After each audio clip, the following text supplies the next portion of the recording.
Deja de llamarme. Estoy en la consulta. Eso me dijo. Irritada, cortante, y colgó. Pero yo ya estaba ahí, sentado en la mesa de al lado, en el mismo restaurante, observándola reír con su jefe Roberto mientras el vino tinto brillaba entre ellos bajo la luz de las velas. Y cuando pidieron la cuenta, el mesero le entregó un sobre que ella no esperaba. Vi cómo su cara cambió en ese momento. Vi cómo sus manos temblaron al tomarlo. Salió corriendo hacia la casa. Y cuando llegó, se puso pálida como un fantasma. Lo que pasó esa noche cambió todo. Pero para entender por qué hice lo que hice, necesito contarte desde el principio. Porque esto no empezó en ese restaurante. Empezó mucho antes. En el silencio. En las excusas. En las noches en que ella dormía de espaldas a mí y yo miraba el techo preguntándome qué había hecho mal. Mi nombre es Ricardo. Tengo 48 años. Y durante 22 años creí que tenía una vida construida sobre algo sólido. Una casa en las afueras, 2 hijos ya grandes, un matrimonio que, aunque había perdido el fuego de los primeros años, yo pensaba que seguía siendo real. Seguía siendo nuestro. Carmen y yo llevábamos más de 2 décadas juntos. La conocí cuando los dos éramos jóvenes y no teníamos nada, cuando compartíamos un departamento pequeño con las paredes descascaradas y nos reíamos de eso porque nos teníamos el uno al otro. Eso me decía ella, que mientras estuviéramos juntos, todo lo demás era secundario. Pero las personas cambian. O tal vez nunca fueron lo que creíste. Eso es algo que todavía no sé responder con certeza. Esa noche de martes, yo debería haber estado en casa. Era lo que Carmen esperaba. Lo que siempre esperaba, porque mi presencia en casa se había convertido en algo tan predecible como el clima de noviembre, constante, gris, ignorado. Pero algo me había inquietado desde esa mañana. Algo pequeño, casi imperceptible, que sin embargo se había instalado en mi pecho como una piedra fría. Carmen se había arreglado más de lo habitual para ir a trabajar. No era solo el vestido azul oscuro que rara vez usaba entre semana. Era el perfume. Ese perfume que solo se ponía en ocasiones especiales. El que yo le regalé en nuestro 15º aniversario y que llevaba meses sin oler en ella. Le pregunté a dónde iba tan elegante. Me dijo que tenían una reunión de equipo por la tarde y que era probable que salieran a cenar después con unos clientes. Normal, me dijo. Cosas del trabajo. Y sonrió de esa manera que yo ya no sabía si era genuina o era solo un reflejo aprendido después de tantos años de convivencia. Me fui a trabajar. Intenté no pensar en eso. Pero a las 7 de la noche, cuando terminé mi jornada y le escribí para preguntarle si quería que pasara a recogerla, me respondió con un mensaje breve: no te molestes. Llegaré tarde. Come tú. Sin un signo de cariño. Sin un detalle. Solo esas palabras secas, funcionales, como un memorándum interno. Y fue entonces cuando algo dentro de mí tomó una decisión que mi mente racional todavía estaba tratando de procesar. No sé si llamarlo instinto. No sé si llamarlo corazonada. Solo sé que en lugar de manejar hacia casa, manejé hacia el centro. Hacia la terraza, el restaurante donde Carmen siempre decía que le gustaría ir algún día con los compañeros del trabajo. Lo había mencionado varias veces en los últimos meses. Con ese tono casual que, ahora entiendo, no era casual en absoluto. Llegué, pedí una mesa en el interior, hacia el fondo, donde la luz era más tenue y las mesas estaban más separadas. Me senté, pedí agua, y esperé, sin saber exactamente qué estaba esperando, diciéndome a mí mismo que probablemente no había nadie ahí, que me estaba volviendo paranoico, que iba a sentirme ridículo en 10 minutos y pediría algo de comer para llevar y me iría a casa a ver televisión como cualquier noche normal. Pero entonces los vi entrar. Carmen entró primero, con ese vestido azul oscuro que me había llamado la atención por la mañana, con el cabello suelto y los aretes de plata que yo le había regalado hace años. Detrás de ella, Roberto. Alto, bien vestido, con esa sonrisa ancha que yo había visto en fotos de eventos de la empresa. Entraron juntos, hablando en voz baja, y el maitre los llevó directamente a una mesa junto a la ventana, como si tuvieran una reservación. Como si no fuera la primera vez. Me hundí ligeramente en mi silla. Mi corazón latía con una calma extraña, casi antinatural, como si mi cuerpo hubiera decidido ahorrarse el pánico para más tarde. Los observé sentarse. Los observé pedir. Los observé brindar. Y fue en ese momento, exactamente en ese momento en que las copas se encontraron en el aire y Carmen sonrió de esa manera que yo no veía dirigida hacia mí desde hacía mucho tiempo, cuando mi teléfono vibró en mi bolsillo. Era ella. Me estaba llamando. Respiré profundo. Contesté. ¿Dónde estás?, le pregunté, con la voz más neutral que pude sostener. Y sin dudarlo, sin ningún titubeo, con esa frialdad que todavía me duele recordar, me dijo que estaba en una consulta médica, que le había surgido algo de último momento, que no tardaba. Le dije que estaba bien, que no se preocupara, que la esperaba en casa. Colgué. Volví a mirarla. Ella guardó el teléfono en su bolso, dijo algo que hizo reír a Roberto, y siguieron cenando como si nada. Como si yo no existiera. Como si esa llamada hubiera sido solo un trámite menor en una noche que claramente le pertenecía a otro. Y yo seguí sentado ahí, inmóvil, con los ojos fijos en la pareja que tenía enfrente, sintiendo como algo dentro de mí se rompía en silencio. No con estrépito. No con lágrimas. Solo con esa clase de fractura que uno siente en el pecho cuando una verdad que no quería ver finalmente se vuelve imposible de ignorar. Pero lo que Carmen no sabía, lo que Roberto no sabía, lo que ninguno de los dos podía imaginar en ese momento mientras pedían el postre y se miraban con esa complicidad que yo había tardado demasiado en reconocer, es que esa noche yo no había llegado ahí por accidente. Y el sobre que el mesero le entregaría minutos después tampoco era una casualidad. Yo ya llevaba semanas preparando lo que venía. Hay momentos en la vida en que uno se da cuenta de que ha estado mirando sin ver, escuchando sin oír, viviendo al lado de alguien sin realmente estar presente, o peor aún, sin que esa persona realmente esté presente contigo, aunque duerma en tu misma cama, aunque comparta tu mesa, aunque pronuncie tu nombre todos los días con esa familiaridad desgastada que con el tiempo uno confunde con amor. Yo fui ese hombre durante demasiado tiempo. Mientras los observaba desde mi mesa, con el agua fría frente a mí que ni siquiera había tocado, empecé a recordar. No porque quisiera, sino porque el cerebro humano tiene esa crueldad particular de elegir los peores momentos para presentarte todo lo que ignoraste, todo lo que dejaste pasar, todo lo que preferiste no nombrar porque nombrarlo significaba enfrentarlo, y enfrentarlo significaba que la vida que habías construido con tanto esfuerzo podía no ser lo que creías. Los primeros señales habían aparecido hace aproximadamente 8 meses. Ahora lo veo con claridad. Antes, me decía a mí mismo que eran cosas normales, que todos los matrimonios pasan por etapas difíciles, que el cansancio del trabajo y los años juntos a veces crean distancia y eso no significa nada grave. Me lo repetí tantas veces que casi me lo creí del todo. Carmen había empezado a llegar más tarde de la oficina. Al principio 1 o 2 veces por semana, con excusas razonables, un proyecto importante, una reunión que se extendió, un cliente complicado que exigía atención fuera de horario. Yo no cuestioné nada. Nunca fui un hombre desconfiado por naturaleza. Siempre creí que la confianza era la base de todo, y que dudar sin razón concreta era una forma de destruir lo que uno más quería proteger. Así que callé. Acepté. Calenté la cena que ella no comía porque ya había comido, me decía, en algún lugar con compañeros del trabajo. Pero había algo más que las llegadas tardías. Algo más sutil, más difícil de señalar con el dedo, pero que se acumulaba lentamente en algún lugar de mi pecho sin que yo supiera exactamente qué hacer con ello. Carmen había dejado de contarme cosas. No de golpe, no de manera dramática, sino de a poco, como cuando el agua de un vaso se evapora tan lentamente que no te das cuenta hasta que ya no queda nada. Antes, cuando llegaba del trabajo, me contaba su día. Las conversaciones con sus compañeros, los problemas pequeños de la oficina, los chismes sin importancia que sin embargo me hacían sentir parte de su mundo. Eso había desaparecido. Ahora llegaba, saludaba con un beso rápido en la mejilla que más parecía un gesto automático que un acto de cariño, preguntaba si había algo para cenar, y se encerraba en el cuarto con el teléfono. El teléfono. Ese maldito teléfono que se había convertido en una extensión permanente de su mano. No es que antes no lo usara. Pero había una diferencia en cómo lo usaba ahora. Antes lo dejaba sobre la mesa mientras comíamos, boca arriba, sin importarle si yo podía ver la pantalla. Ahora siempre estaba boca abajo.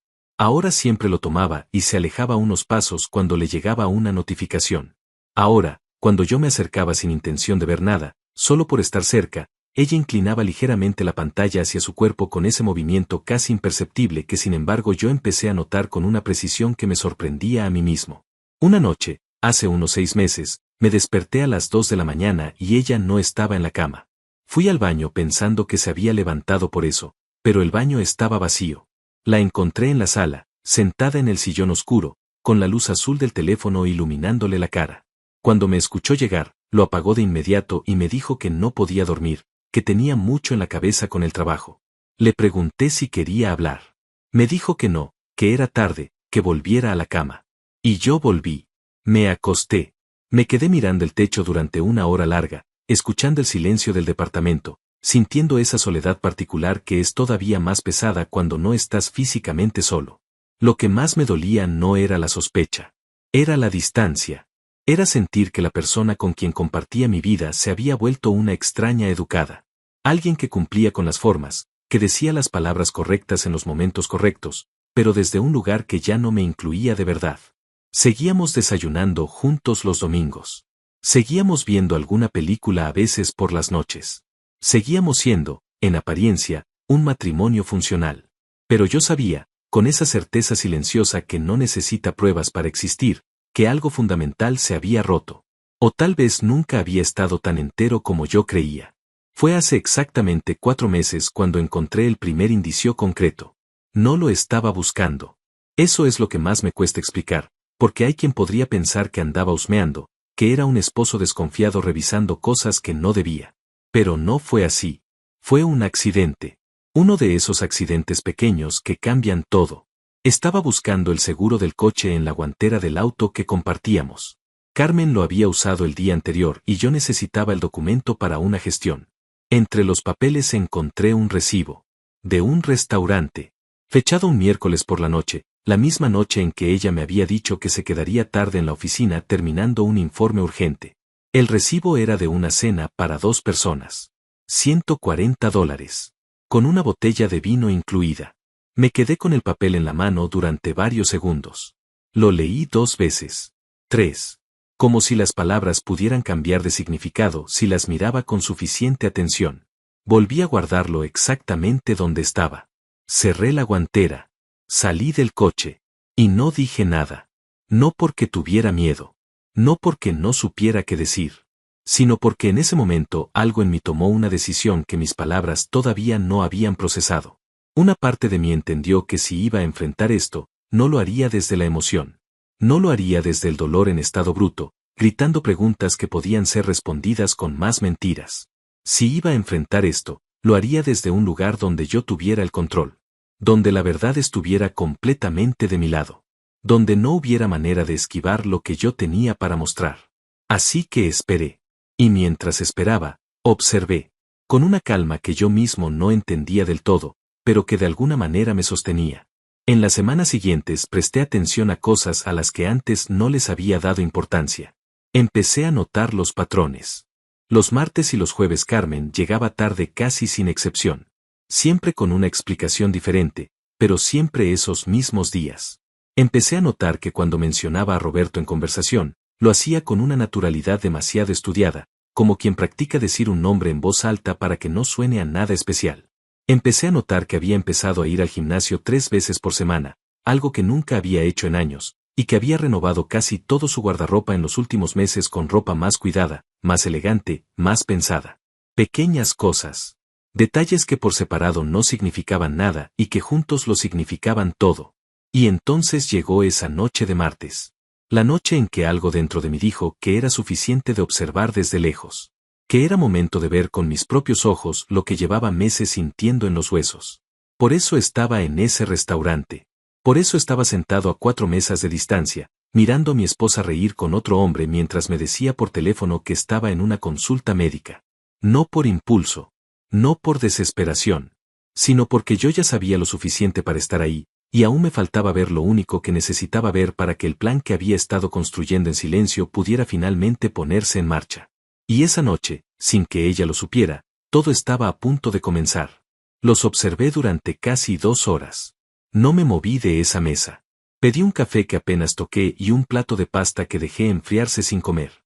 No tenía hambre.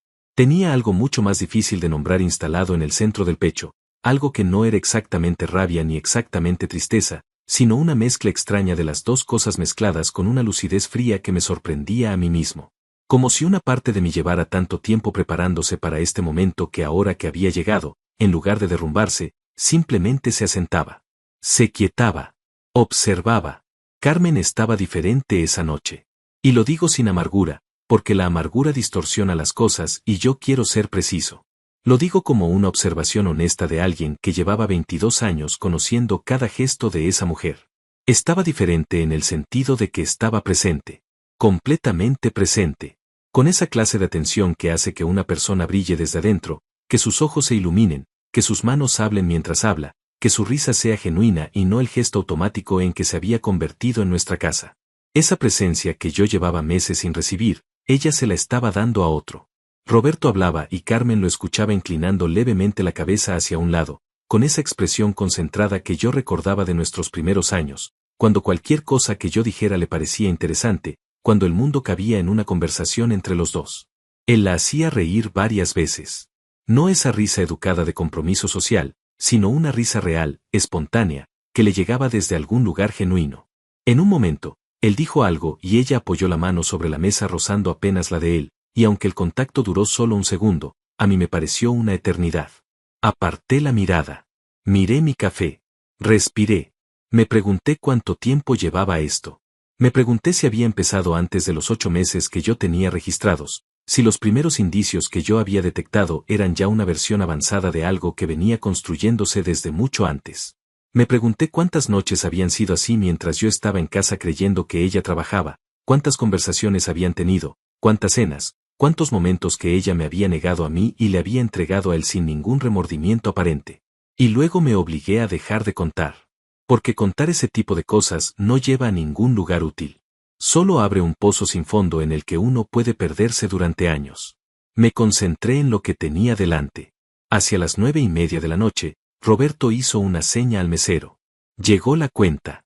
Y fue en ese momento, exactamente en ese momento que yo había estado esperando sin saber conscientemente que lo esperaba, cuando ocurrió algo que no formaba parte de ningún escenario que yo hubiera imaginado.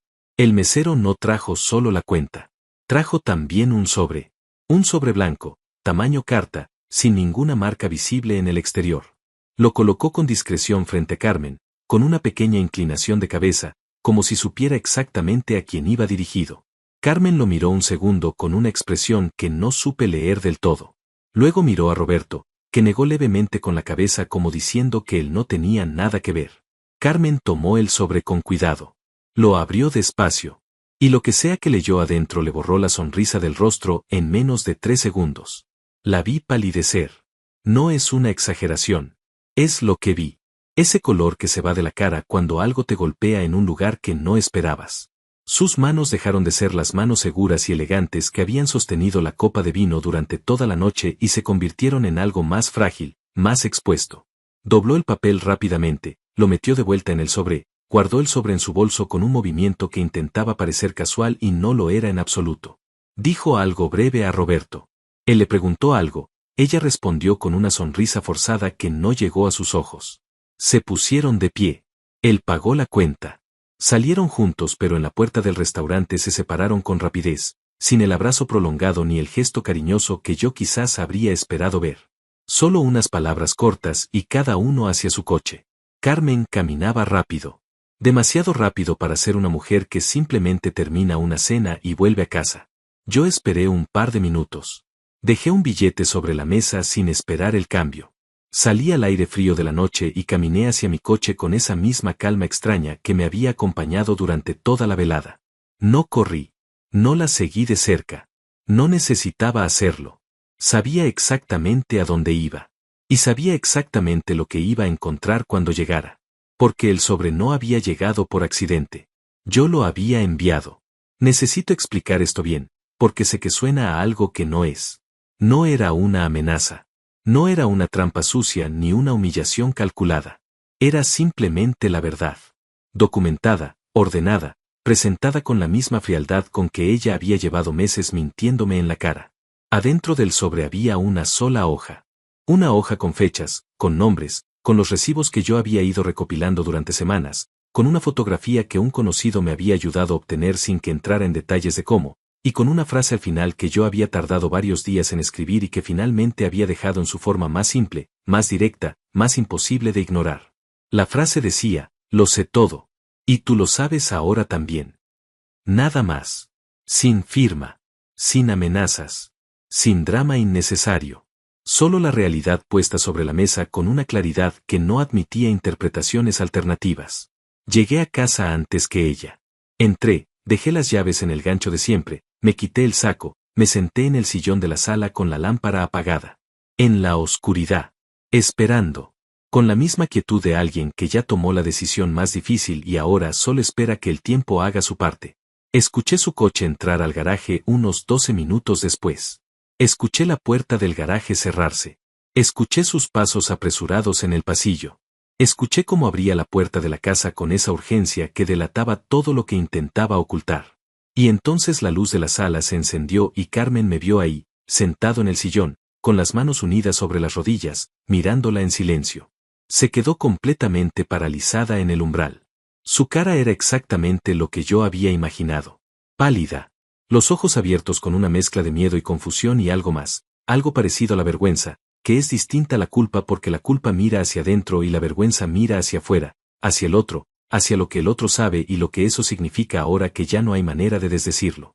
Tenía el bolso apretado contra su cuerpo. Supuse que él sobreseguía adentro.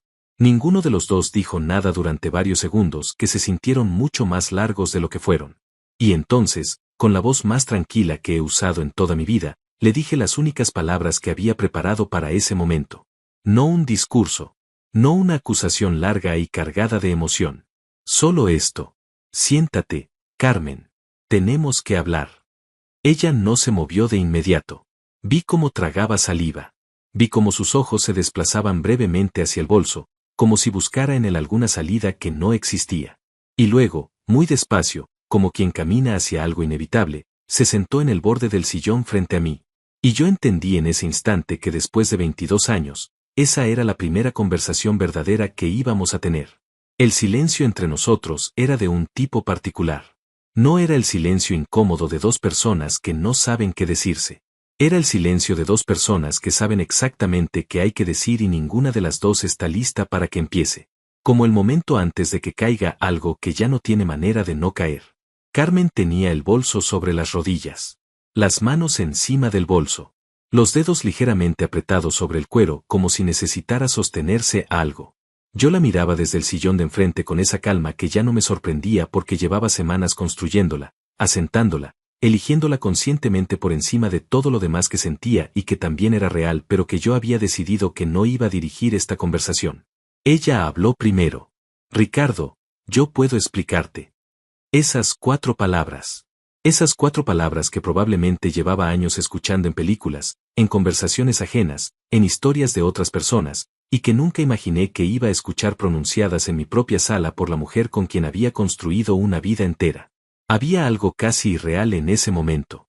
Como si estuviera dentro de una escena que le pertenecía a otra persona y yo solo fuera un observador que de algún modo había terminado en el centro. No respondí de inmediato. La dejé en ese espacio. Porque he aprendido, con los años, que el silencio le exige más a quien tiene algo que ocultar que cualquier pregunta directa. Ella continuó. Lo que estás pensando no es lo que crees. Roberto y yo somos compañeros de trabajo, llevamos meses trabajando juntos en un proyecto muy importante y a veces las cosas se mezclan, los horarios se complican, pero no hay nada más que eso, te lo juro, Ricardo, tienes que creerme. Lo dijo de corrido. Con esa fluidez que tienen las explicaciones que han sido ensayadas aunque su dueño no lo admita ni ante sí mismo. Y lo que más me llamó la atención no fue lo que dijo sino lo que no dijo. No dijo, ¿cómo supiste dónde estaba? No preguntó por el sobre. No preguntó quién lo había enviado ni qué contenía exactamente. Y ese silencio alrededor del sobre me confirmó algo que yo ya sospechaba, que lo que había dentro era suficientemente concreto para que ella entendiera que negar era inútil, pero que su instinto de supervivencia le estaba diciendo que si no lo nombraba, tal vez yo tampoco lo nombraría. Me equivocaba sobre muchas cosas en ese matrimonio. Pero no me equivocaba sobre Carmen. La conocía bien. Demasiado bien. La miré durante un momento largo. Y luego dije, con una voz que sonó más calmada de lo que me sentía por dentro aunque tampoco me sentía mal, solo distante, como desde una orilla lejana. Carmen, estaba en el restaurante. Estaba sentado a 4 mesas de ustedes durante casi 2 horas. Vi todo. El efecto fue inmediato. No dramático, no teatral, sino de esa manera silenciosa en que la realidad aterriza cuando ya no hay nada que interponer entre ella y uno. La vi procesar esas palabras. La vi recalcular. Vi el momento exacto en que la explicación cuidadosamente construida se desmoronaba porque ya no tenía suelo sobre el cual sostenerse. Sus manos apretaron un poco más el bolso. ¿Estabas ahí? Estaba ahí. ¿Desde cuándo? Desde antes de que llegaran. Otro silencio. Este diferente al anterior. Más pesado. Con una textura distinta. ¿Y el sobre? Preguntó finalmente, con una voz que había perdido varios tonos de seguridad desde que había entrado por la puerta. También fui yo. No hubo respuesta inmediata. Carmen bajó la vista hacia sus manos. Vi cómo cerraba los ojos un segundo, como quien necesita un instante de oscuridad para reorganizarse. Y entonces ocurrió algo que no esperaba, o tal vez sí esperaba pero no de esa manera. Cuando volvió a mirarme, sus ojos estaban húmedos. No llorando todavía, pero cerca. Con esa membrana frágil que precede al llanto y que en otro momento, en otro contexto, en otra versión de esta historia, me habría partido en dos. Ricardo, lo siento. 2 palabras. Las mismas 2 palabras que la gente dice cuando no sabe qué más decir, cuando el peso de lo que ha hecho finalmente supera la capacidad de sostenerlo en pie. Y yo las escuché. Las dejé existir en el aire entre nosotros. No las rechacé ni las abracé. Solo las dejé ser lo que eran. ¿Cuánto tiempo?, le pregunté. Dudó. Ricardo. ¿Cuánto tiempo, Carmen?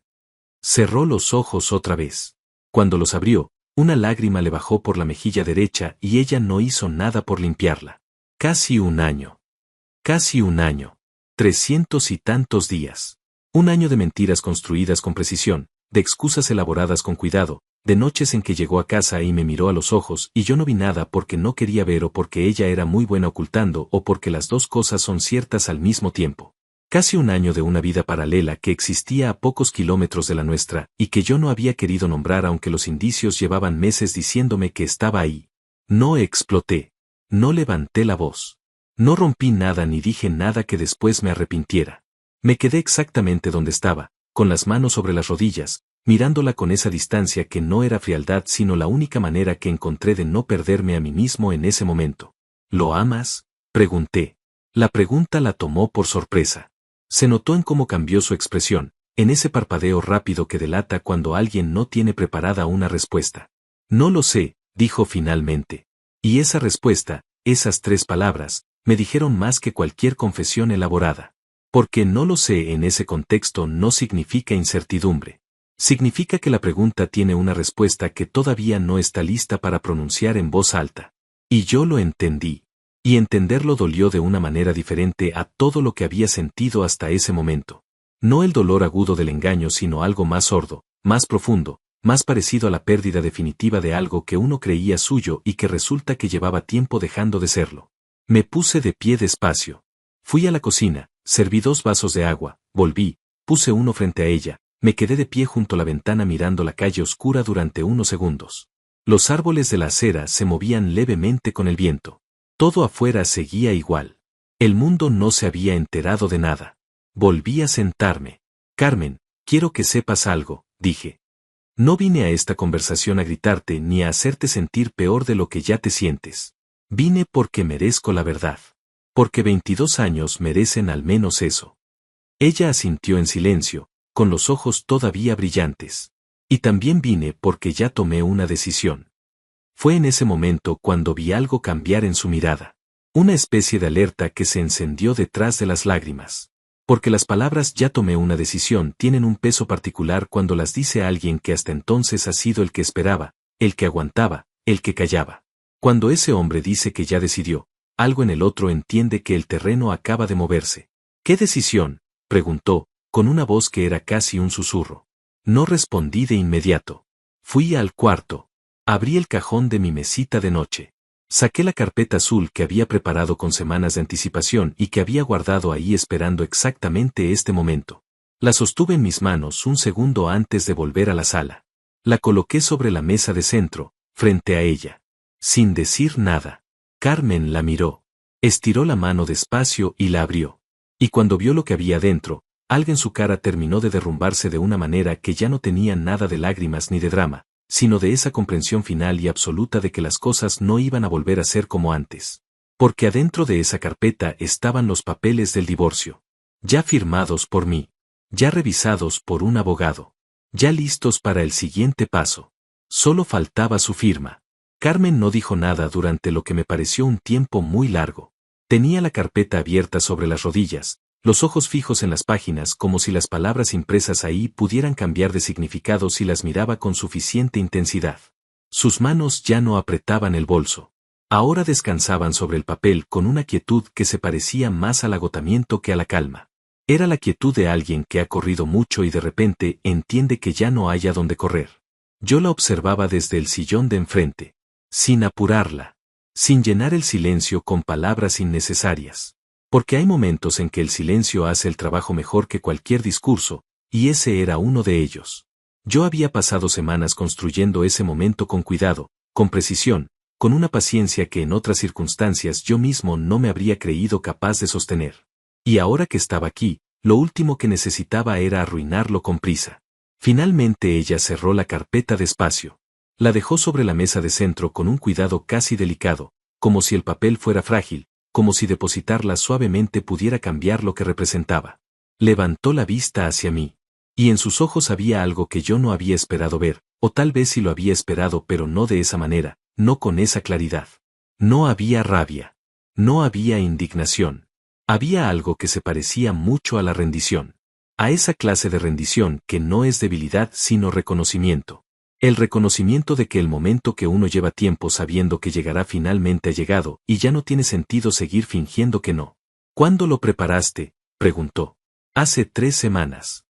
Asintió levemente, como si eso confirmara algo que ya intuía.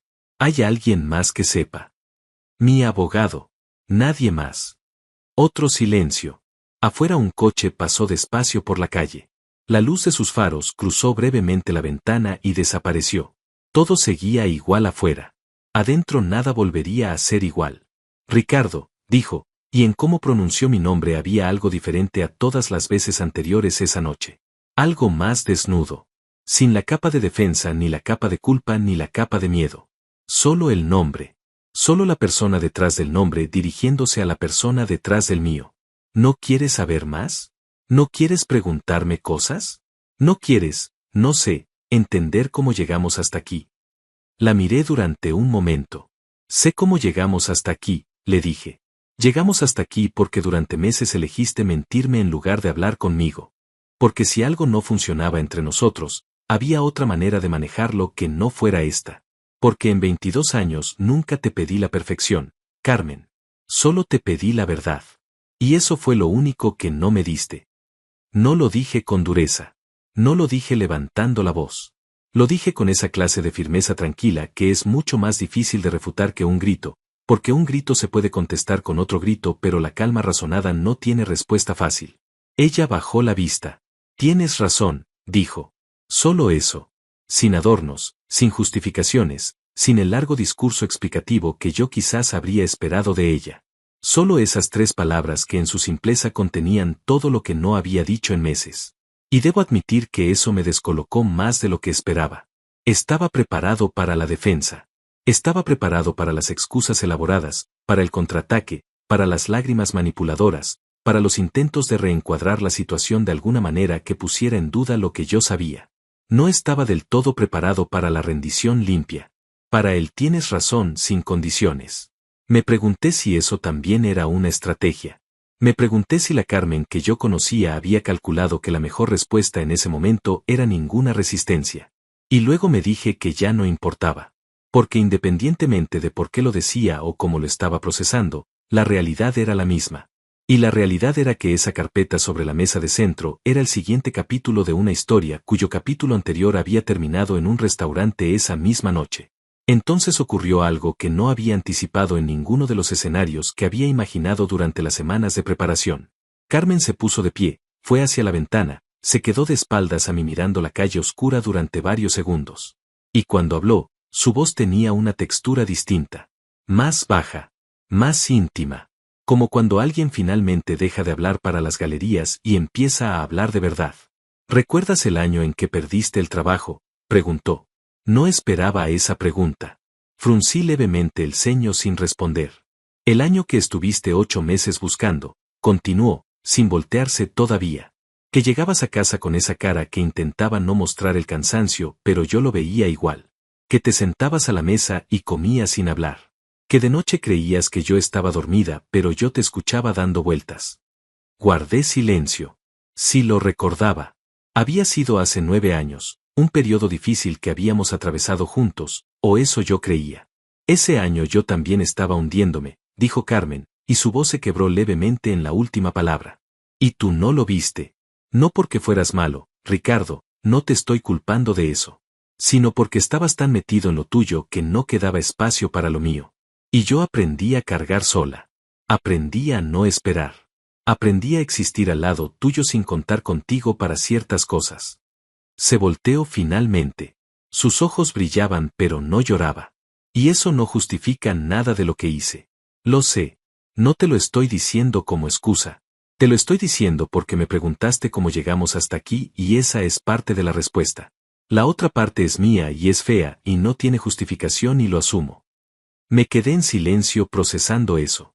Porque había verdad en lo que decía y yo lo sabía. No toda la verdad, no la verdad completa, pero sí una parte de ella que yo no podía desestimar con honestidad. Habíamos tenido periodos difíciles. Habíamos tenido años en que la distancia entre nosotros no era producto de la traición sino del cansancio, de la rutina, de dos personas que habían dejado de mirarse con atención porque la vida cotidiana tiene esa manera de ir cubriendo las cosas con una capa de gris hasta que uno ya no recuerda bien qué color tenían antes. Pero también sabía esto, la distancia, el cansancio, los años difíciles, todo eso podía haberse hablado. Podía haberse puesto sobre la mesa entre nosotros en lugar de resolverse en la cama de otro. Esa era la diferencia. No la imperfección del matrimonio, que era real y que yo no iba a negar. Sino la elección de resolverla de esa manera. Te escucho, Carmen, le dije. Y hay cosas de lo que dices que son ciertas. Hubo años en que no estuve presente como debía haber estado. No lo voy a discutir. Pero hay una distancia enorme entre un matrimonio imperfecto y lo que pasó. Y esa distancia la cruzaste tú sola. Ella asintió de nuevo. Sin defenderse. Se sentó otra vez. Miró la carpeta sobre la mesa. La miró durante un largo rato. ¿Ya no hay nada que hacer?, preguntó finalmente. Y en la pregunta no había súplica. Era una pregunta genuina, casi técnica, como quien necesita saber exactamente en qué punto del camino está para saber hacia dónde mirar. Pensé antes de responder. Me debía a mí mismo la honestidad de pensar antes de responder. No lo sé si hay algo que hacer, dije finalmente. Lo que sí sé es que ahora mismo no soy capaz de imaginar cómo se reconstruye esto. Y no voy a prometerte algo que no sé si puedo cumplir solo para que esta noche sea menos difícil. Fue la respuesta más honesta que pude darle. No un portazo. No una sentencia definitiva pronunciada con crueldad. Sino la verdad tal como existía en ese momento para mí. No sabía. No sabía si había algo más allá de esos papeles. No sabía si la parte de mí que todavía la conocía después de 22 años podía encontrar un camino diferente. Solo sabía que esa noche no era el momento de decidirlo y que pretender lo contrario habría sido una mentira más añadida a todas las que ya existían entre nosotros. Carmen tomó la carpeta de la mesa. La sostuvo con las dos manos mirando la tapa azul. ¿Me das tiempo para leerla con calma? Tienes todo el tiempo que necesitas. Se puso de pie. Se dirigió hacia el pasillo. Y antes de doblar la esquina hacia el cuarto, se detuvo un segundo sin voltearse del todo, de perfil, con la carpeta contra el pecho. Lo siento, Ricardo, dijo. De verdad. No respondí. La escuché alejarse por el pasillo. Escuché la puerta del cuarto cerrarse con suavidad. Y yo me quedé solo en la sala, en silencio, con la luz de la lámpara pequeña como única compañía, mirando el vaso de agua que ella no había tocado en toda la noche. Y por primera vez desde hacía muchos meses, no sentí rabia. No sentí desesperación. Sentí algo parecido a la claridad. Esa clase de claridad que solo llega cuando uno deja de huirle a una verdad y finalmente se para frente a ella y la mira a los ojos sin parpadear. Lo que vendría después no iba a ser fácil. Eso lo sabía. Pero por primera vez en mucho tiempo, sabía exactamente dónde estaba parado. Y eso, descubrí esa noche, vale más de lo que parece. No dormí esa noche. No porque no pudiera, aunque tampoco podía, sino porque no quise. Me quedé en la sala durante horas, con la lámpara pequeña encendida y el silencio de la casa instalado a mi alrededor como algo casi físico, algo con peso y textura, algo que se podía tocar si uno extendía la mano. Afuera el barrio dormía. Los perros del vecino de enfrente ladraron un rato y luego se callaron. Un coche pasó de vez en cuando por la calle desierta. El mundo seguía su ritmo sin consultarme nada, como siempre hace el mundo, con esa indiferencia que en otros momentos resulta irritante y en momentos como ese resulta extrañamente reconfortante. La vida continúa. Eso que parece una frase hecha resulta ser una de las verdades más sólidas que existen.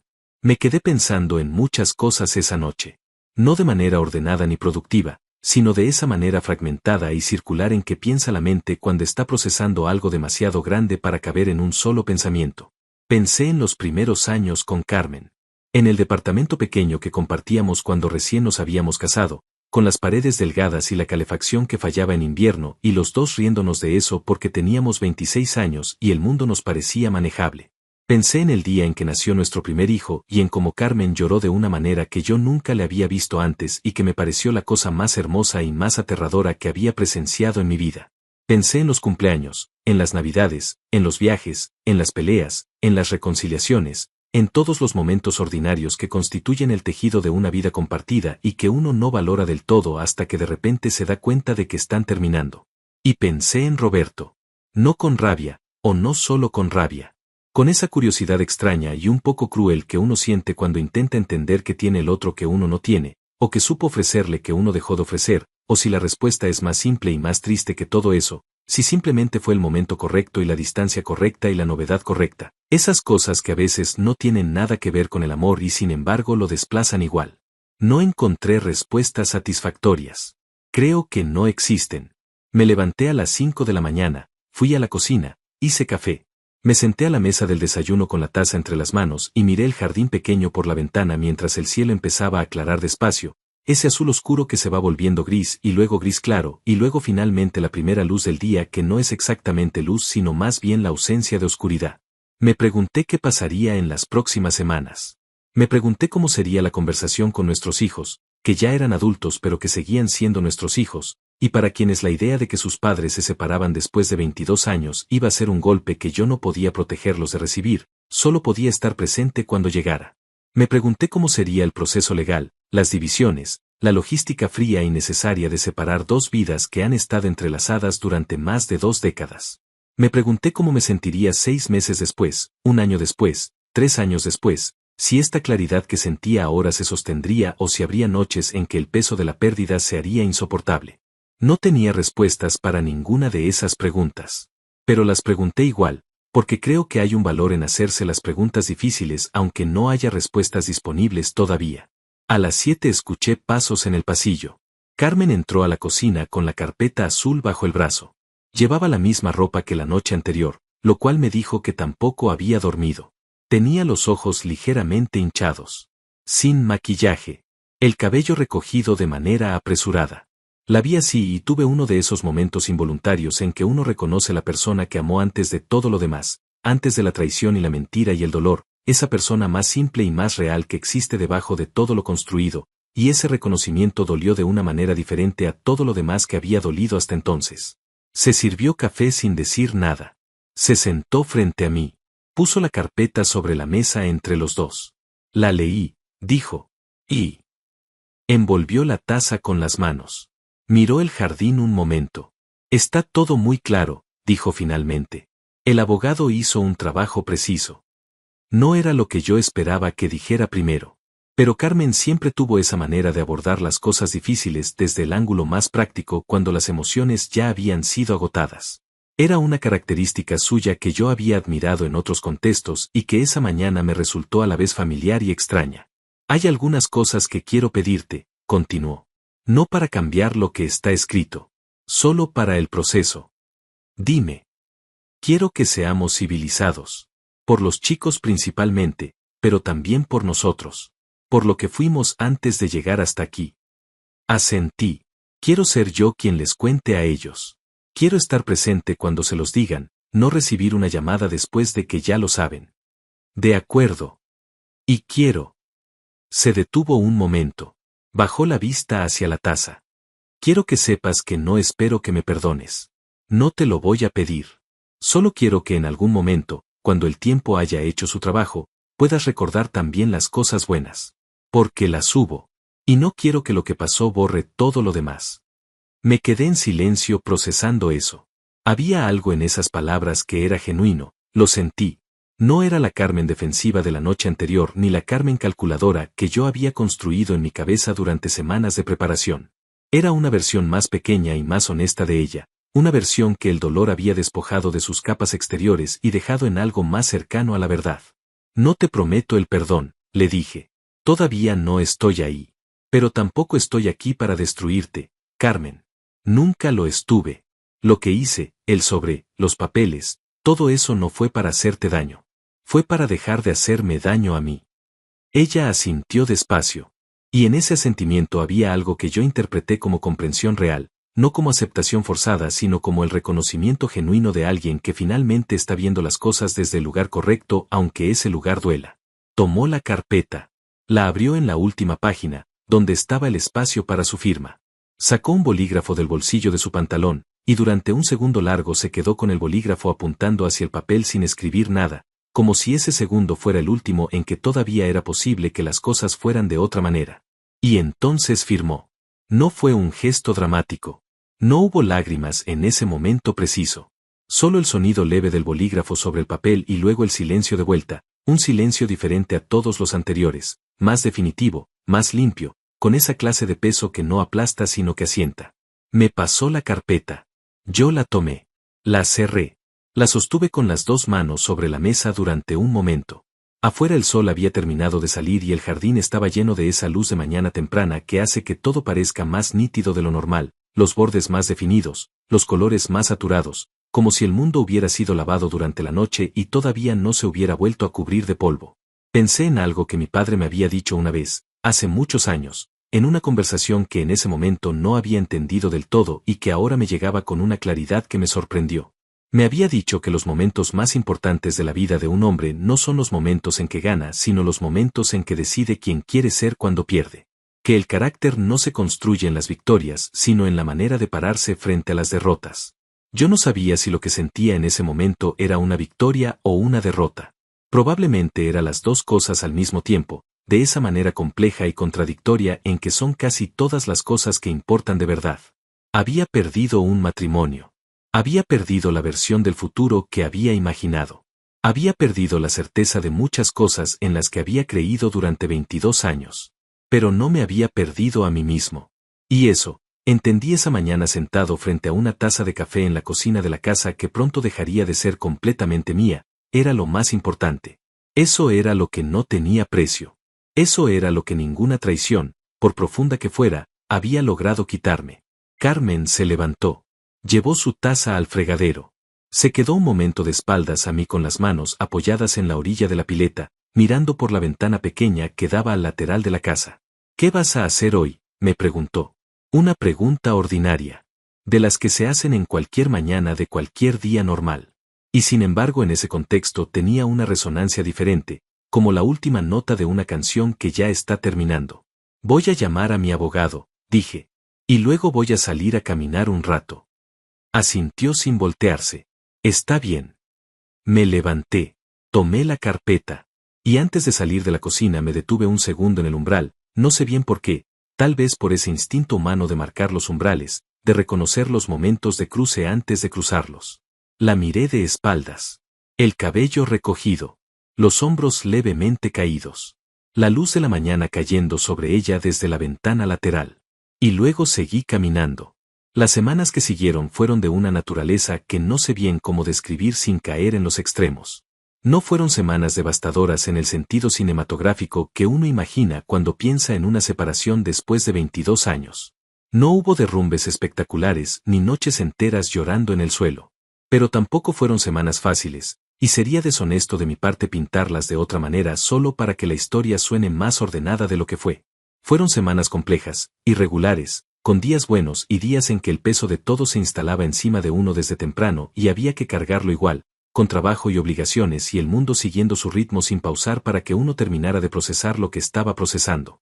Me mudé a un departamento en renta a los 17 días de esa noche en el restaurante. Era un departamento pequeño en una zona tranquila de la ciudad, segundo piso, con una ventana grande en la sala que daba a un parque. No era gran cosa en términos materiales. Muebles básicos, paredes blancas, una cocina funcional, un closet que de repente parecía demasiado grande para la ropa que yo tenía. Pero tenía esa ventana. Y esa ventana se convirtió en algo importante para mí durante esas primeras semanas, un punto fijo al que volver cuando la cabeza se llenaba demasiado, una vista simple y constante que de alguna manera ayudaba. La renta me costaba $900 mensuales. No era poco considerando que ahora manejaba una sola economía donde antes había dos. Pero había hecho los cálculos con anticipación, como había hecho casi todo lo de esa etapa, y sabía que era sostenible. Que podía mantener ese espacio mientras el proceso legal avanzaba y las cosas se iban definiendo con más claridad. El proceso legal resultó ser más llevadero de lo que yo temía, en parte porque Carmen cumplió su palabra de ser civilizada. No hubo batallas de abogados, no hubo esa clase de guerra de desgaste que convierte los divorcios en algo que destruye a ambas partes por igual. Hubo conversaciones difíciles, hubo momentos de tensión, hubo negociaciones sobre la casa y sobre los ahorros compartidos y sobre pequeños detalles que de repente adquieren una importancia desproporcionada cuando uno está en medio de separar dos vidas. Pero en general fue un proceso que avanzó con una dignidad que yo le agradecí a Carmen aunque no se lo dije en esos términos. Nuestros hijos se enteraron un domingo por la tarde. Los dos vinieron a la casa, que todavía era la casa de ambos en ese momento, y Carmen y yo nos sentamos con ellos en la sala y les dijimos lo que había que decir. No entramos en detalles. No señalamos culpables frente a ellos aunque los detalles existieran y los culpables también. Solo dijimos que las cosas entre nosotros habían llegado a un punto en que lo más honesto para todos era tomar caminos separados, que eso no cambiaba nada en la relación con ellos, que los dos seguíamos siendo sus padres con todo lo que eso significaba y que eso no tenía fecha de vencimiento. Mi hijo mayor, que tiene 24 años, lo recibió con esa contención estoica que heredó de mí y que me partió el corazón de una manera que no esperaba, porque hay algo en ver a tu hijo aguantando el dolor con dignidad que duele más que verlo llorar. Mi hija, que tiene 22, lloró. No con rabia, sino con esa tristeza limpia de quien entiende que algo se rompe sin que nadie sea completamente el villano de la historia, o tal vez sin querer asignar villanos esa tarde porque necesitaba seguir queriendo a sus dos padres por igual y eso requería no poner todo en blanco y negro. Esa tarde fue de las más difíciles de ese periodo. No la noche del restaurante, no la conversación con Carmen, no la mañana de la firma. Esa tarde con mis hijos fue donde más me costó mantener la compostura. Donde más tuve que recurrir a esa calma que había estado cultivando durante semanas como si fuera una herramienta indispensable para sobrevivir lo que venía. Pero la sostuve. Y cuando me fui al departamento esa noche, me permití por primera vez desde que todo había comenzado sentarme en el suelo de la sala vacía, apoyarme contra la pared, y dejar que el cuerpo hiciera lo que el cuerpo necesitaba hacer. No duró mucho. 20 minutos, tal vez. Pero fueron 20 minutos honestos y necesarios y después de ellos me sentí de alguna manera más liviano, como cuando uno suelta algo que ha estado cargando con los brazos extendidos durante demasiado tiempo y de repente los músculos pueden descansar. En esas semanas también tuve que manejar algo que no había anticipado del todo, la reacción de las personas a mi alrededor. Norma, la amiga de Carmen, me llamó una tarde. No sé cómo consiguió mi número, o si lo sé porque llevábamos años conociéndonos, pero el hecho de que llamara me tomó por sorpresa. Me dijo que lo sentía mucho, que ella no había sabido nada hasta que fue demasiado tarde, que esperaba que yo pudiera creerle eso. Le dije que sí, que le creía, aunque la verdad es que no estaba completamente seguro y tampoco me importaba demasiado en ese momento. La conversación fue breve y cordial y no volvió a llamar. Algunos amigos míos reaccionaron con esa mezcla particular de solidaridad genuina e incomodidad que producen los divorcios en los círculos sociales de personas casadas, porque un matrimonio que se rompe les recuerda a los demás que el suyo también es frágil, que también está hecho de las mismas partes mortales, y eso genera una incomodidad que la mayoría no sabe bien cómo manejar. Varios me invitaron a cenar. Varios me llamaron más de lo habitual durante las primeras semanas y luego el ritmo volvió a normalizarse, como siempre pasa. La vida de la gente continúa y uno aprende a no tomarlo como abandono sino como la mecánica natural de las cosas. Hubo una noche, a las 3 semanas de haberme mudado, en que no pude dormir y salí a caminar por el parque que veía desde mi ventana. Era tarde, casi medianoche, y el parque estaba vacío. Caminé durante casi una hora por los senderos iluminados con esas luces naranjas de bajo consumo que le dan a los espacios nocturnos ese aspecto de otro tiempo, ese aspecto de que uno podría estar en cualquier década de los últimos 50 años y el lugar sería igual. Caminé sin rumbo fijo, sin auriculares, sin teléfono en la mano, solo con el sonido de mis pasos sobre el cemento y el viento entre los árboles y el ruido lejano de la ciudad que nunca termina de callarse del todo. Y en algún punto de esa caminata ocurrió algo que no sé bien cómo describir sin que suene más grande de lo que fue, o tal vez era exactamente tan grande como suena. Simplemente, en algún momento, dejé de sentir el peso. No de manera permanente ni mágica ni definitiva, sino de esa manera transitoria y real en que a veces el cuerpo y la mente se alinean y uno puede estar exactamente donde está sin que ese lugar duela. Solo esa noche, solo esa hora, solo ese sendero con la luz naranja y los árboles moviéndose. Pero fue suficiente para que yo entendiera que era posible. Que habría más momentos así. Que el dolor no era el estado permanente sino una etapa dentro de algo más largo que todavía no podía ver completo pero que se iba revelando de a poco. Pensé en Ricardo de 20 años, que no tenía nada y creía tenerlo todo porque tenía energía y tiempo y la certeza irracional de los jóvenes de que las cosas importantes siempre van a salir bien. Pensé en Ricardo de 30, que había empezado a construir algo y sentía el orgullo concreto de ver los resultados del esfuerzo. Pensé en Ricardo de 40, que ya cargaba más cosas pero seguía creyendo que lo importante estaba sólido. Y pensé en Ricardo de 48, que era yo, ahí en ese parque en esa noche, que había perdido una versión de su vida pero que seguía siendo el mismo con una claridad que quizás no había tenido en años. Hay algo que la traición te hace, cuando la atraviesas sin perder el centro, que no esperaba encontrar al otro lado. Te devuelve algo. No lo que perdiste, eso no vuelve, al menos no en la misma forma. Sino algo diferente. Una especie de reencuentro con uno mismo que la vida cómoda y predecible a veces entierra sin que uno se dé cuenta. Cuando todo lo que creías establecido se mueve, cuando el suelo que pisabas resulta ser menos firme de lo que pensabas, tienes que encontrar otro suelo. Y ese otro suelo, descubrí, está adentro. Siempre estuvo adentro. Solo que a veces uno no lo busca ahí porque hay otras superficies más visibles sobre las cuales apoyarse. Volví al departamento esa noche y dormí de una manera que no había dormido desde hacía meses. Sin pastillas, sin alcohol, sin el ruido blanco que había estado usando para apagar los pensamientos antes de dormir. Solo el silencio del departamento nuevo y la ventana entreabierta y el sonido lejano del parque y el sueño que llegó con esa naturalidad con que llega cuando uno finalmente ha dejado de pelearle a lo que es. A la mañana siguiente me levanté temprano. Hice café.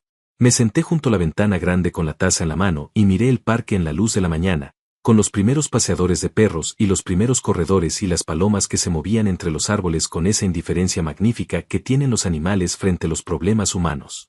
Y me pregunté qué quería hacer ahora. No en términos de logística ni de procesos legales ni de división de bienes, sino en términos más simples y más fundamentales. ¿Qué quería? ¿Quién quería ser en esta nueva versión de mi vida que todavía no tenía forma definida pero que existía, real y disponible, esperando que yo me acercara a ella?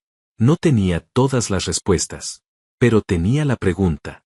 Y después de mucho tiempo, tener la pregunta correcta se sentía como un comienzo. Hay una diferencia entre sobrevivir algo y atravesarlo. Sobrevivir implica llegar al otro lado con lo justo, con el mínimo necesario para seguir en pie, como quien cruza un río helado aferrado a lo que puede y llega a la orilla tiritando y agradecido simplemente de haber llegado. Atravesar es distinto. Atravesar implica cruzar ese mismo río con los ojos abiertos, sintiendo el frío, reconociendo cada paso, llegando al otro lado diferente de cómo se entró pero no disminuido. Más consciente. Más entero en el sentido real de la palabra, que no significa sin heridas sino con las heridas integradas, convertidas en parte del mapa en lugar de ser solo el registro del daño. Yo tardé un tiempo en entender en cuál de los dos procesos estaba. Al principio creí que estaba sobreviviendo, porque así se siente al inicio, como una cuestión de resistencia pura, de poner un pie delante del otro y llegar al final del día y volver a empezar al siguiente. Pero con el tiempo, y no fue un tiempo breve ni lineal sino ese tiempo irregular y a veces contradictorio en que ocurren los cambios reales, fui entendiendo que estaba en algo diferente. Que algo en mí no estaba solo aguantando sino moviéndose. Transformándose de una manera silenciosa y constante que no siempre era visible desde adentro, pero que se iba haciendo evidente en pequeñas cosas cotidianas. Empecé a cocinar. Suena trivial. Lo sé, pero para mí no lo era.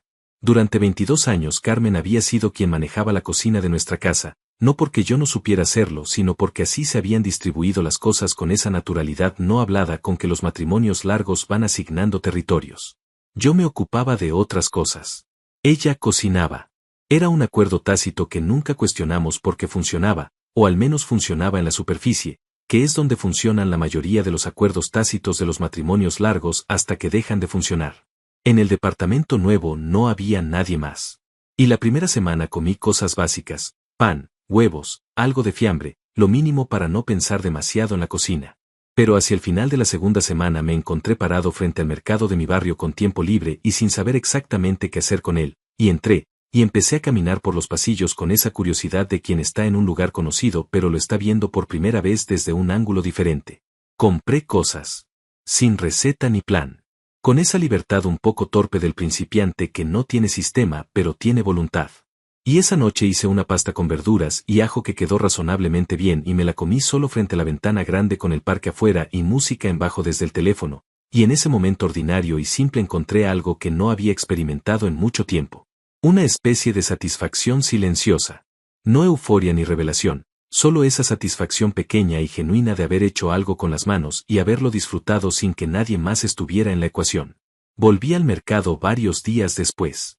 Y varios días después de ese. La cocina se fue convirtiendo en una práctica nueva, en un espacio que era completamente mío, donde las decisiones eran simples y los resultados eran inmediatos y el proceso de equivocarse y ajustar y volver a intentar era limpio y sin consecuencias graves. Era cocina, no cirugía. Pero me enseñó algo sobre comenzar desde cero que ninguna otra cosa de ese periodo me enseñó de la misma manera. También volví a leer. Había dejado de leer con regularidad hace varios años, no por una decisión consciente sino por ese proceso de erosión gradual que tienen los hábitos cuando la vida se llena de otras cosas y uno no presta atención a lo que va perdiendo. Encontré en una caja que había traído del traslado 3 libros que no había terminado, los limpié del polvo y los puse en la pequeña estantería que había comprado para el departamento y durante las primeras semanas los miré ahí sin abrirlos, como recordatorios de una intención pendiente. Un domingo por la tarde, sin nada particular que hacer, tomé uno. Me senté en el sillón junto a la ventana con la luz de la tarde entrando oblicua y lo abrí. Y algo ocurrió en esa primera hora de lectura que solo puedo describir como el reencuentro con una versión de mí mismo que había estado guardada en algún lugar esperando que yo volviera a buscarla. Ese Ricardo que encontraba en las páginas de otros algo que iluminaba lo suyo, que pensaba a través de las historias ajenas, que necesitaba ese espacio interior que la lectura crea y que ninguna pantalla, por entretenida que sea, puede replicar del todo. Leí ese libro en 4 días. Luego otro más. No los voy a nombrar porque no importan los títulos sino lo que me hicieron. Me recordaron que tenía una vida interior que había descuidado. Que había una persona dentro de los roles que había jugado durante años, esposo, padre, trabajador, proveedor, que existía más allá de esos roles y que merecía atención y cultivo y tiempo. Que esa persona no había desaparecido durante los años del matrimonio sino que había estado ahí, esperando, un poco cubierta de polvo como los libros en la caja, pero disponible en cuanto uno decidía volver a ella. Hubo una llamada de Carmen a los 2 meses de la separación que no esperaba. Llamó un miércoles por la mañana, a una hora razonable, con esa cortesía nueva que habíamos establecido entre nosotros para las comunicaciones necesarias. Me llamó para decirme que Roberto y ella habían terminado. No me lo dijo con drama ni con la expectativa implícita de que esa información fuera a cambiar algo entre nosotros. Me lo dijo con una simpleza que yo le agradecí, con esa llaneza de quien informa algo sin pedir nada a cambio de la información. Le dije que lo sentía. Y lo decía en el sentido más honesto posible, no como fórmula social sino como la expresión real de alguien que no deseaba el sufrimiento de la persona con quien había compartido 22 años, independientemente de lo que hubiera ocurrido entre ellos. El dolor ajeno no me alegraba. Nunca me alegró. Lo que yo había hecho, el sobre, la carpeta, los papeles, nunca había tenido como objetivo castigarla sino protegerme a mí. Esa distinción me importaba y seguía importándome. Hubo un silencio breve en la llamada después de que le dije que lo sentía. Y luego me dijo algo que no olvidaré. Me dijo que durante esas semanas había pensado mucho en lo que yo le había dicho esa noche en la sala. Lo de que en 22 años nunca le había pedido la perfección, solo la verdad. Me dijo que esa frase la había acompañado de maneras incómodas y necesarias. Que la había hecho revisar cosas de sí misma que prefería no revisar pero que sabía que necesitaba ver. Que no me lo decía para buscar mi aprobación ni mi perdón, sino porque creía que yo merecía saber que algo de lo que había dicho esa noche había aterrizando en ella de verdad, no como acusación sino como espejo. No supe qué responder de inmediato. Me quedé en silencio un momento. Luego le dije que se lo agradecía, que esperar que nuestros errores nos enseñen algo es lo mínimo que podemos hacer con ellos. Colgamos con esa cordialidad nueva que habíamos aprendido a manejar. Y yo me quedé con el teléfono en la mano durante un rato, mirando la ventana, pensando en lo extraña y compleja que es la naturaleza humana, cómo las personas podemos hacernos daño profundo y sin embargo seguir siendo personas, seguir teniendo capas y contradicciones y la capacidad de crecer aunque sea a destiempo y a partir de los fracasos. A los 3 meses del divorcio me llegó una oferta de trabajo. No la había buscado activamente, o no de manera desesperada, pero había actualizado mi perfil profesional y había tenido algunas conversaciones con contactos del sector y aparentemente una de esas conversaciones había llegado más lejos de lo que yo esperaba. Era una posición en una empresa mediana, un cargo con más responsabilidad que el que tenía actualmente y una compensación considerablemente mejor. Implicaba también más horas y más compromiso, lo cual en otro momento de mi vida habría pesado como obstáculo, pero en ese momento particular, en que mis noches eran solo mías y mis fines de semana tenían esa amplitud nueva que todavía estaba aprendiendo a habitar, sonaba diferente. Sonaba a posibilidad. Acepté. Empecé al mes siguiente. Los primeros días en el trabajo nuevo fueron de esa intensidad particular que tienen los comienzos, cuando todo es desconocido y la curva de aprendizaje es pronunciada y el cerebro trabaja a una velocidad que se siente a la vez agotadora y estimulante. Conocí gente nueva. Tuve que demostrar cosas que en mi trabajo anterior ya eran obvias y tuve que hacerlo con paciencia y sin la arrogancia del que llega creyendo que ya lo sabe todo solo porque lleva años en el sector. Fue un ejercicio de humildad y de confianza simultáneos que me hizo bien de maneras que no anticipé. Había una persona en el equipo, no voy a decir su nombre porque esta historia no es sobre ella sino sobre mí y sobre lo que aprendí, que me recordó algo que yo había olvidado. Me lo recordó sin saberlo, simplemente siendo como era, con esa energía de quien lleva todavía poco tiempo en el mundo laboral y no ha aprendido aún a limitar sus expectativas. Me recordó que la ilusión no es ingenuidad. Que creer que las cosas pueden ser mejores de lo que son no es una forma de negación de la realidad, sino una forma de relación con ella.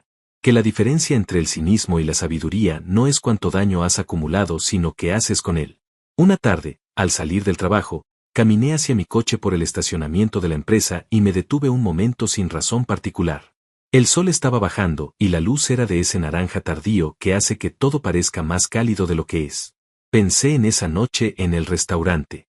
En Carmen y Roberto y la botella de vino y el sobre y la carpeta azul y la firma y el departamento nuevo y los libros y la pasta con verduras y el parque en la noche y la llamada del miércoles y todo lo que había venido después.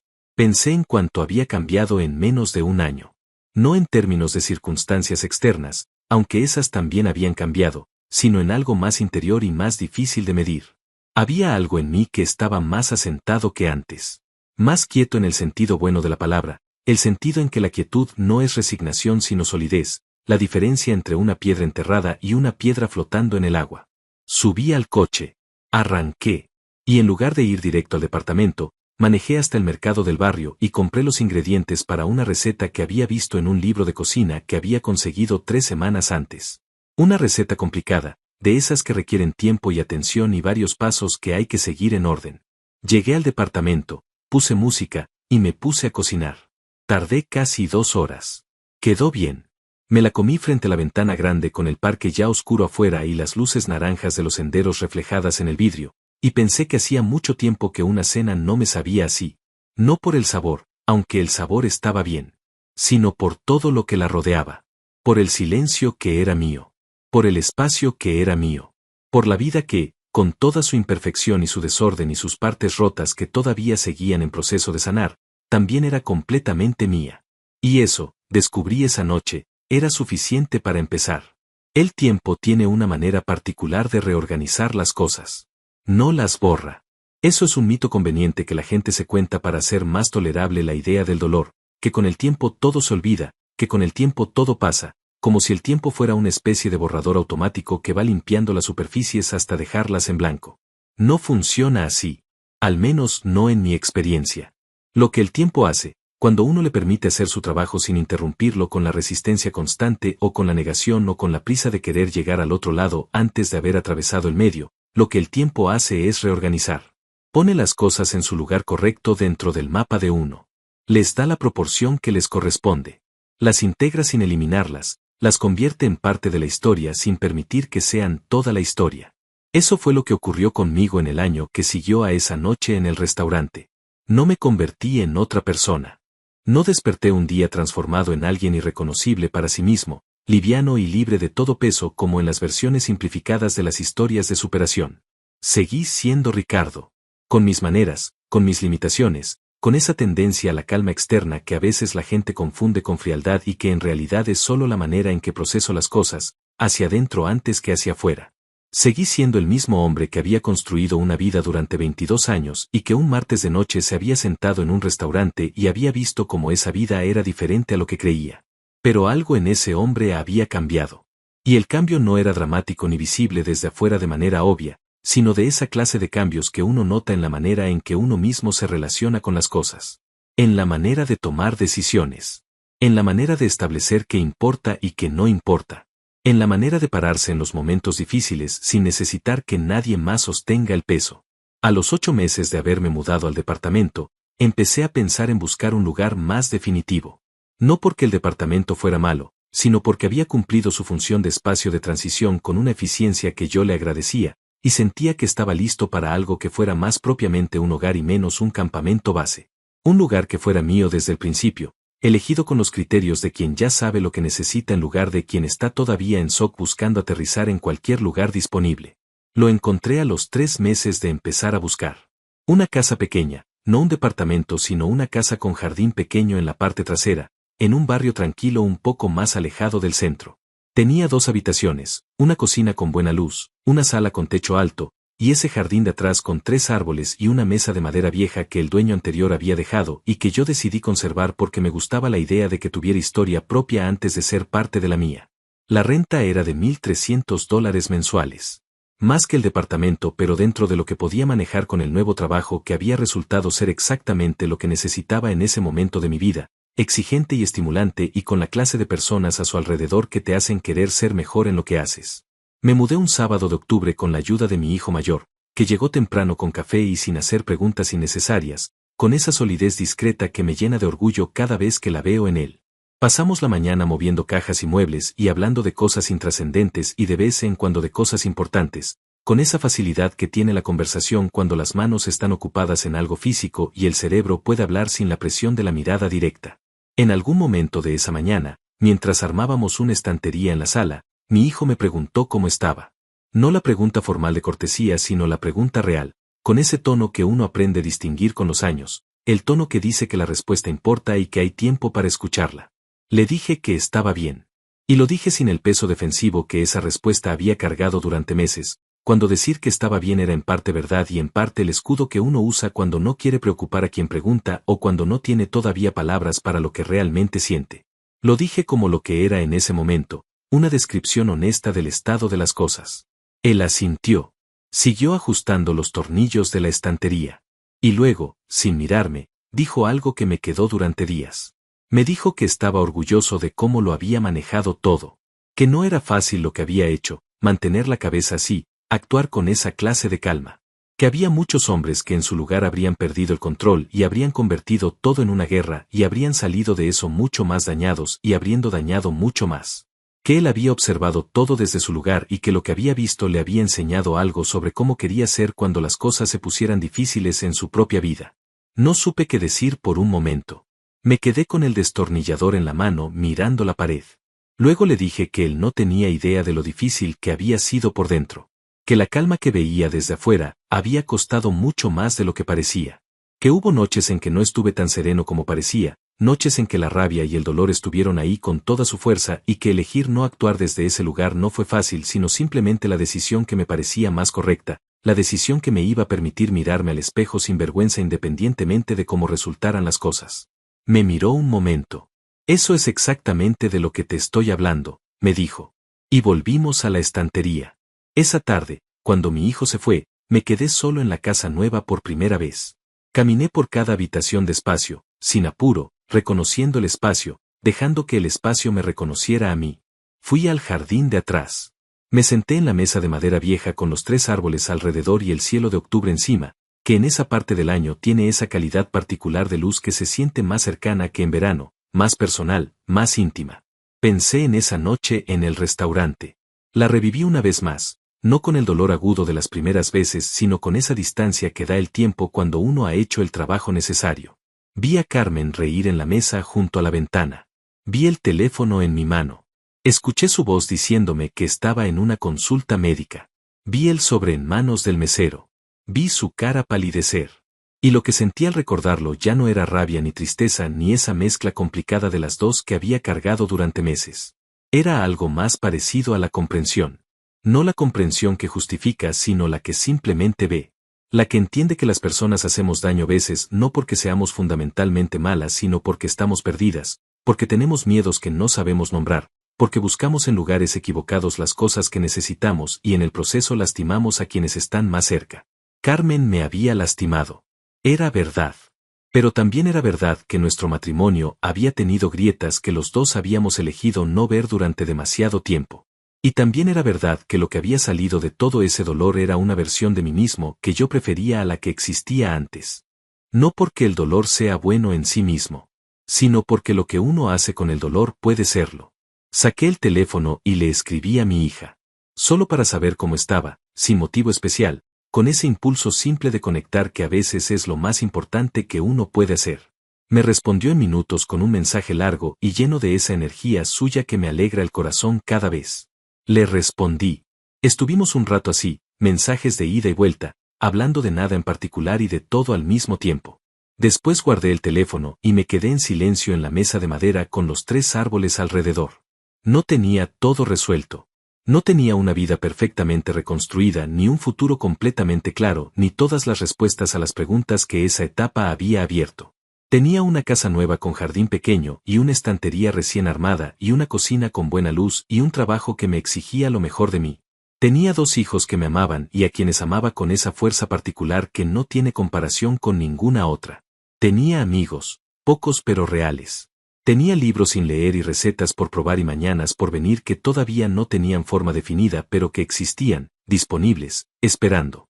Y tenía algo más que era quizás lo más importante y lo más difícil de nombrar sin que suene a frase hecha aunque no lo sea. Me tenía a mí mismo. De una manera más honesta y más completa que antes. Sin los roles que había usado durante años como sustitutos de la identidad propia.